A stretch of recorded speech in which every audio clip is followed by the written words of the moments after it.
Hello guys, this is Anna. CGL എന്ന് പറഞ്ഞാൽ combined graduate level exam SSC നടത്തുന്ന exam ആണിത്. ഇതിന്റെ എക്സാം സെപ്റ്റംബർ ഒക്ടോബർ മാസത്തിൽ കാണും. അതിന്റെ നോട്ടിഫിക്കേഷൻ ആൾറെഡി വന്നിട്ടുണ്ട്.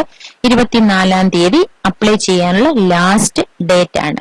ഓക്കെ, നമുക്ക് ഡീറ്റെയിൽസ് ഒന്ന് പെട്ടെന്ന് നോക്കിപ്പാം. ഇതിന്റെ എക്സാം ഞാൻ പറഞ്ഞതുപോലെ സെപ്റ്റംബർ ഒക്ടോബറിൽ ഉണ്ടാവും. Fees general OBC EWSന് 100, SC ST PHന് 0യുമാണ്. ഇത് റീഫണ്ടബിൾ അല്ല. ഓക്കെ, അത് കഴിഞ്ഞിട്ട് ഇനി ഏജ് നോക്കാം. 18 തൊട്ട് 32 വരെയാണ്. ഇങ്ങനെ പറയാൻ കാരണം എന്ന് പറഞ്ഞിട്ടുണ്ടെങ്കിൽ പോസ്റ്റ് വൈസ് ആണ് ഇതിന്റെ ഏജ്. ക്വാളിഫിക്കേഷനും ഡിഫറെന്റ് ആണ്. ഗ്രാജുവേറ്റ് ആണ് ബേസിക് ക്വാളിഫിക്കേഷൻ, പക്ഷെ അതിന്റെ ഡീറ്റെയിൽസ് നമുക്ക് മുമ്പോട്ട് നോക്കാം. അതുകൊണ്ട് തന്നെയാണ് ഇവിടെ 18 തൊട്ട് 32 പറഞ്ഞേക്കുന്നത് ഏജ്. മിനിമം ക്വാളിഫിക്കേഷൻ വന്നത് ഗ്രാജുവേഷൻ ആണ് ചോദിച്ചേക്കുന്നത്. നമ്മള് മിനി IAS എന്ന് പറയുന്ന ഒരു എക്സാം ആണ് ഈ CGL എന്ന് പറയുന്നത്. കാരണം അതിന്റെ ടഫ്നെസ് ലെവൽ അത്രമാത്രമാണ്. 200-ന് 150 മാർക്ക് പ്രിലിംസിന് മേടിച്ചെങ്കിൽ മാത്രമേ നമുക്ക് കട്ട് ഓഫിൽ വരാൻ പറ്റത്തുള്ളൂ. കഴിഞ്ഞ പ്രാവശ്യം വരെ അങ്ങനെ ആയിരുന്നു. ഇപ്രാവശ്യം വേക്കൻസി ഇൻക്രീസ് ആയെന്ന് പറഞ്ഞു. ഇവിടെ 17,727 പോസ്റ്റ് ആണ് പറഞ്ഞിരിക്കുന്നതെങ്കിലും അതിൽ കൂടുതൽ ഇൻക്രീസ് ആയെന്ന് കേൾക്കുന്നുണ്ട്. പക്ഷെ ഒഫീഷ്യൽ നോട്ടിഫിക്കേഷൻ ഒന്നും എനിക്ക് കാണാൻ കഴിഞ്ഞിട്ടില്ല. സോ ടഫസ്റ്റ് എക്സാം തന്നെയാണിത്. അതുകൊണ്ട് തന്നെ നന്നായിട്ട് പഠിച്ചാൽ മാത്രമേ ഇത് ക്രാക്ക് ചെയ്യാൻ പറ്റൂ. കാരണം 200-ന് 150 ഒക്കെ പ്രിലിംസിന് മേടിക്കുക എന്ന് പറഞ്ഞിട്ടുണ്ടെങ്കിൽ അത് അത്ര എളുപ്പമുള്ള കാര്യമല്ല. നന്നായി പഠിക്കുന്ന കുട്ടികൾക്ക് എന്നാൽ പാടുള്ളതുമല്ല. ഓക്കെ, പോസ്റ്റ് നെയിം ഇവിടെ ജൂനിയർ സ്റ്റാറ്റിസ്റ്റിക്കൽ ഓഫീസർ. നമ്മൾ ആപ്ലിക്കേഷൻ അയക്കുമ്പോൾ അവിടെ ഒരു കോളം ചോദിക്കും, നിങ്ങൾ എലിജിബിൾ ആണോ, അല്ലെങ്കിൽ നിങ്ങൾ അപ്ലൈ ചെയ്യുന്നുണ്ടോ ജൂനിയർ സ്റ്റാറ്റിസ്റ്റിക്കൽ ഓഫീസറിന് വേണ്ടിയിട്ട്. അപ്പൊ നമ്മൾ യെസ് ചെയ്യുവാണെങ്കിൽ നമുക്ക് ഈ പറഞ്ഞിരിക്കുന്ന ക്വാളിഫിക്കേഷൻ വേണം. നമുക്ക് 60% മാർക്ക് മാത്സിൽ വേണം 12ാം ക്ലാസ്സിൽ. എന്നാൽ മാത്രമേ നമുക്ക് ആ സെക്ഷനിൽ യെസ് കൊടുക്കാൻ പറ്റത്തുള്ളൂ. നമ്മൾ ആപ്ലിക്കേഷൻ ഫോം ഫില്ല് ചെയ്യുമ്പോൾ നിങ്ങൾക്ക് അത് കാണാൻ പറ്റും. എടുത്ത് ചോദിക്കുന്ന ഈ 2 പോസ്റ്റ്, സ്റ്റാറ്റിസ്റ്റിക്കൽ ഇൻവെസ്റ്റിഗേറ്ററും ജൂനിയർ സ്റ്റാറ്റിസ്റ്റിക്കൽ ഓഫീസർ, നിങ്ങൾ അപ്ലൈ ചെയ്യുന്നുണ്ടോ എന്ന് ചോദിക്കും. കാരണം എന്ന് പറഞ്ഞാൽ ഇവിടെ നിങ്ങൾ സ്റ്റാറ്റിസ്റ്റിക്കൽ ഇൻവെസ്റ്റിഗേറ്ററിന് യെസ് പറയുകയാണെങ്കിൽ നിങ്ങൾക്ക് ഒരു സബ്ജക്ട് വേണം, സ്റ്റാറ്റിസ്റ്റിക്സ് പഠിച്ചവരായിരിക്കണം.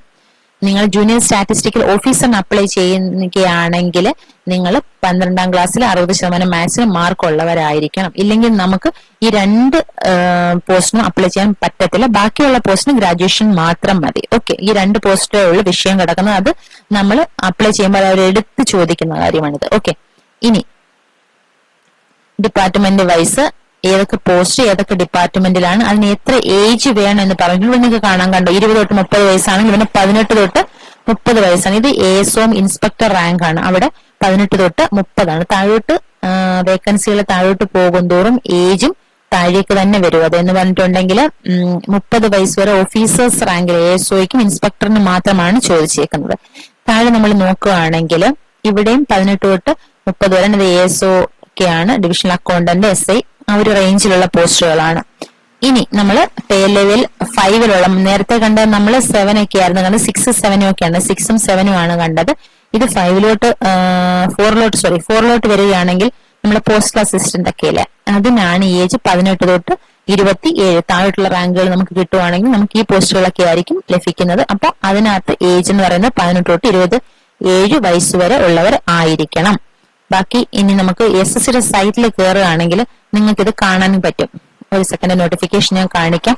ഇതിന്റെ ഒത്തിരി നോട്ടിഫിക്കേഷൻ വന്നിട്ടുണ്ട്. അതുകൊണ്ട് തന്നെ സെക്കൻഡ് പേജിൽ അങ്ങാണ്ട് പോകണം. ഇത് സെക്കൻഡ് പേജിലാണ് ഇതിന്റെ നോട്ടിഫിക്കേഷൻ കിടക്കുന്നത്. ഗ്രാജുവേറ്റ് ലെവലിന്റെ വേണ്ട നോട്ടീസ് ജൂൺ 24-ന് റിലീസായ നോട്ടിഫിക്കേഷൻ ആണ്. Notice of combined graduate level examination 2024. നിങ്ങൾക്ക് ഇവിടെ വ്യൂ ചെയ്യാനുള്ള ഓപ്ഷൻ ഉണ്ട്. ഇത് ക്ലിക്ക് ചെയ്യുകയാണെങ്കിൽ നമുക്ക് നോട്ടിഫിക്കേഷൻ കിട്ടും. ഞാൻ പറഞ്ഞതൊക്കെയാണ് ഇതിനകത്ത് കൊടുത്തേക്കുന്നത്. ഞാൻ ഇത്രയും വലിയ ഡീറ്റെയിൽഡ് ആയിട്ട് പഠിക്കണ്ട എന്ന് വിചാരിച്ചുകൊണ്ട് 109 പേജ് ഉണ്ട്.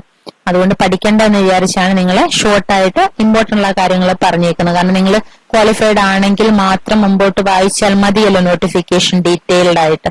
ബാക്കി SSCയുടെ ഒക്കെ ഫോർമാറ്റ്സ് ആൾമോസ്റ്റ് സെയിം ആണ്. ഇനി ഏതൊക്കെ പേ സ്കെയിലിൽ ഏതൊക്കെ പോസ്റ്റാണ്, ഏതൊക്കെ മിനിസ്ട്രീസിലാണ്, അതിന്റെ ക്ലാസിഫിക്കേഷൻ തന്നിട്ടുണ്ട്. ഗ്രൂപ്പ് B ആണോ C ആണോ, എന്നിട്ട് ഏജ് ലിമിറ്റ്, ഇങ്ങനെ ഫുൾ ഡീറ്റെയിൽസ് നോട്ടിഫിക്കേഷൻ നോക്കുവാണെങ്കിൽ നമുക്ക് കാണാൻ പറ്റും. ബാക്കി ഡീറ്റെയിൽസ് ആൾമോസ്റ്റ് ഇതൊക്കെ സെയിം ആണ്. ഏജിന്റെ ഡീറ്റെയിൽസ് ആണ്. ഏജിന് എന്തെങ്കിലും നിങ്ങൾക്ക് ക്ലാരിഫിക്കേഷൻ ഉണ്ടെങ്കിൽ, കാരണം നിങ്ങൾ റിസർവ്ഡ് കാറ്റഗറീസിലുള്ളവരാണെങ്കിൽ നിങ്ങൾക്ക് ഏജ് റിലാക്സേഷൻ ഉണ്ട്. ഇവിടെ കണ്ടോ, അപ് ടു 45 ഇയേഴ്സ് 35 ഇയേഴ്സ് ഒക്കെ ഉണ്ട്. അപ്പൊ നിങ്ങൾക്ക് എന്തെങ്കിലും റിലാക്സേഷൻ ഉള്ളവരാണെങ്കിൽ നിങ്ങൾ തീർച്ചയായിട്ടും ഈ നോട്ടിഫിക്കേഷൻ ഒന്ന് പഠിച്ചിട്ട് മാത്രം അപ്ലൈ ചെയ്യുക. ഓക്കെ, അതുപോലെ തന്നെ താഴോട്ട് വരുവാണെങ്കിൽ 10ാമത്തെ പേജ് ആണെന്ന് തോന്നുന്നു. ഓക്കെ, 10ാമത്തെ പേജിൽ കണ്ടോ, ജൂനിയർ സ്റ്റാറ്റിസ്റ്റിക്കൽ ഓഫീസർ ആണെങ്കിൽ മിനിമം 60% മാർക്ക് മാത്സിന് 12ാം ക്ലാസ്സിൽ ഉണ്ടായിരിക്കണം. എന്നാൽ മാത്രമേ നമുക്ക് ആ സെക്ഷനിൽ അപ്ലൈ ചെയ്യുമ്പോൾ യെസ് എന്ന് ഓപ്റ്റ് ചെയ്യാൻ പറ്റുകയുള്ളൂ. അതുപോലെ ഇവിടെ സ്റ്റാറ്റിസ്റ്റിക്കൽ ഇൻവെസ്റ്റിഗേറ്ററിനും എന്താണ് ചോദിച്ചിരിക്കുന്നത്, statistics as one of the subject ഉണ്ടെങ്കിൽ മാത്രമേ നമുക്ക് അപ്ലൈ ചെയ്യാൻ പറ്റത്തുള്ളൂ. ബാക്കിയുള്ള പോസ്റ്റിനെല്ലാം ഓക്കെയാണ്. ഗ്രാജുവേറ്റ് ആണെങ്കിൽ അപ്ലൈ ചെയ്യാം. 18നും 30നും ഇടയിലുള്ളവരാണെങ്കിൽ നിങ്ങൾക്ക് അപ്ലൈ ചെയ്യാവുന്നതാണ്. ഓക്കെ, ഇനി എന്തെങ്കിലും ഡൗട്ട്സ് ഉണ്ടെങ്കിൽ നോട്ടിഫിക്കേഷൻ ഒന്ന് നിങ്ങൾ നോക്കി പോവുക. കാരണം ഡീറ്റെയിൽഡ് ആയിട്ട് ഇവിടെ ഓരോന്നും തന്നിട്ടുണ്ട്. നോർമൽ കാൻഡിഡേറ്റ്സ് ആണെങ്കിൽ വിഷയമൊന്നുമില്ല, എല്ലാ SSC എക്സാം പോലെ തന്നെ. റിസർവേഷൻ എന്തെങ്കിലും ഉണ്ടെങ്കിൽ നിങ്ങൾ അതിന്റെ ഏജ് റിലാക്സേഷനും കാര്യങ്ങളും PH കാൻഡിഡേറ്റ് ഒക്കെ ആണെങ്കിൽ അവർക്ക് എന്തൊക്കെ ബെനിഫിറ്റ്സ് ഉണ്ടെന്ന് പഠിച്ച് പോകണം. പിന്നെ എക്സാം സെന്റേഴ്സ് ഇവിടെ തന്നിട്ടുണ്ട്. SSC എക്സാം എല്ലാം ഉള്ളതുപോലെ തന്നെ എല്ലാ സെന്റേഴ്സും ഇവിടെയും ഉണ്ട്. നമുക്ക് കേരളത്തിൽ ഇഷ്ടംപോലെ സെന്റേഴ്സ് ഉണ്ട്. എവിടെയാണ്? കേരളം, ചണ്ഡീഗഡ്, ഡെഹ്റാഡൂൺ, ഇവിടെ ഒരു സെക്കൻഡ്, സൗത്തേൺ റീജിയൻ ഇവിടെയാണ്, കോയമ്പത്തൂർ, നെല്ലൂർ. സോ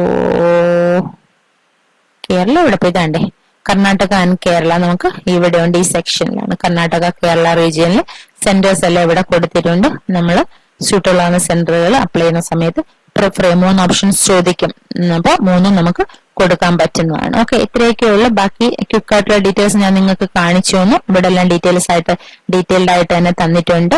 SSC സൈറ്റിൽ പോയിട്ട് രജിസ്റ്റർ ചെയ്യാത്തവരാണെങ്കിൽ ആദ്യം രജിസ്റ്റർ ചെയ്യണം. ചെയ്തവരാണെങ്കിൽ ഇവിടെ നിങ്ങൾക്ക് വേണ്ട ലോഗിൻ ഓർ രജിസ്റ്ററിന്റെ ഓപ്ഷൻ ഉണ്ട്. നിങ്ങൾക്ക് ലോഗിൻ ചെയ്യാം, അല്ലെങ്കിൽ രജിസ്റ്റർ ചെയ്യും. ലാസ്റ്റ് മിനിറ്റ് വരെ വെയിറ്റ് ചെയ്യേണ്ട, കാരണം എന്തെങ്കിലും സൈറ്റിൽ ഇഷ്യൂ വരുമ്പോൾ നമുക്ക് അപ്ലൈ ചെയ്യാൻ പറ്റാതായിപ്പോ. ഓക്കെ, ഇവിടെ അപ്ലൈ എന്ന് ക്ലിക്ക് ചെയ്യുക. അപ്പോൾ നിങ്ങൾക്ക് അപ്ലൈ ചെയ്യാൻ പറ്റുന്നതായിരിക്കും. Okay, thank you, bye bye guys.